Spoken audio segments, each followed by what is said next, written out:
Imo অ্যাপের একটি বিরক্তিকর বিষয় হচ্ছে আননোন নাম্বার থেকে কল আসা। আপনি ইচ্ছে করলেই আজ থেকে ইমো নাম্বারে আননোন নাম্বার থেকে কল আসা বন্ধ করে দিতে পারেন। এখন থেকে আর কেউ আপনাকে আননোন নাম্বার থেকে কল দিয়ে বিরক্ত করতে পারবে না। চলুন তবে দেখে আসি কীভাবে সেটিংটি এনেবল করবেন। ভিডিওটি যদি ভালো লাগে তাহলে পেজ থেকে দেখলে অবশ্যই পেজটি ফলো দিয়ে ভিডিওটি শেয়ার করে দিন এবং ইউটিউবে দেখলে অবশ্যই চ্যানেলটি সাবস্ক্রাইব করে রাখুন। অলরাইট, আমরা প্রথমে চলে যাব হচ্ছে আমাদের ইমো অ্যাপে। এই জন্য আমাদের হাতে থেকে স্মার্টফোন থেকে ইমো অ্যাপ্লিকেশনের উপরে একটি ট্যাপ দেবো। এই হচ্ছে আমার ইমো অ্যাপ্লিকেশন, এর উপরে আমি একটি ট্যাপ দেবো। ট্যাপ দেওয়ার পরে ইমো অ্যাপ্লিকেশনটি এরকম ওপেন হবে। ওপেন হওয়ার পরে উপরে যে বাম পাশে এই যে লোগো চিহ্ন বা অ্যাভাটার চিহ্ন আছে, এখানে আমি একটি ট্যাপ দেব।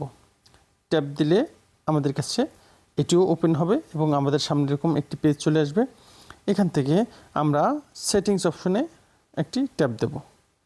সেটিংসে ট্যাপ দেওয়ার পরে আমাদের কাছে এরকম আরও একটি পেজ চলে আসবে। এখান থেকে আমরা ট্যাপ দেব হচ্ছে এই প্রাইভেসি অপশনে। তো আমরা প্রাইভেসি অপশনে একটি ট্যাপ দিলাম। ট্যাপ দেওয়ার পরে আমরা একটু নিচের দিকে স্ক্রল করব। এই যে দেখেন এখানে হু ক্যান কল মি, এটাতে একটি আমরা ট্যাপ দেব। ট্যাপ দেওয়ার পরে এখানে দুইটা অপশন আছে।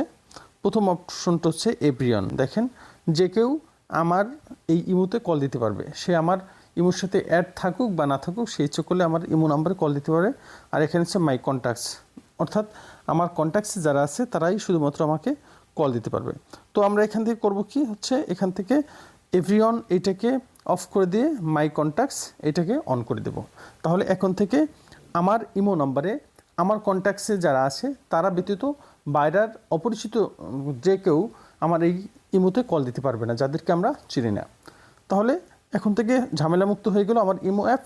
এখন থেকে আমার কন্ট্যাক্টসে যারা আছে শুধুমাত্র তারাই আমাকে কল দিতে পারবে, আর বাকিরা আর পারবে না। এটা ছিল আজকের এই চমৎকার একটি সেটিংস। Thank you.